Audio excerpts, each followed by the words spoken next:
Na kamati ya kawi katika bunge la seneti na ile ya kitaifa linaongoza shughuli ya kuchukua maoni kwa wakazi wa Turkana katika mchakato wa uchimbaji wa mafuta unaotarajiwa kuanza hivi karibuni eneo la Nakukulas na Ngamia 1 kwenye kaunti ndogo za Turkana ya Mashariki na Turkana Kusini.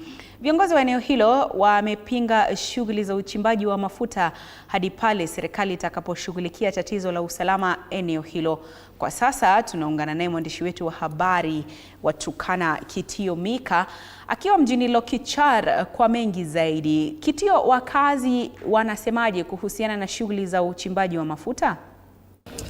Naam, asante sana mwenzangu. Bila shaka tunakuja moja kwa moja kutoka kaunti hii ya Turkana, hususan hapa mjini Lokichar. Swala zima likiwa swala hili la mafuta. Kumbuka kamati ya kawi kutoka bunge la seneti na lile ya kitaifa limeweza kusuru katika kaunti hii ya Turkana, hususan eneo hili kuweza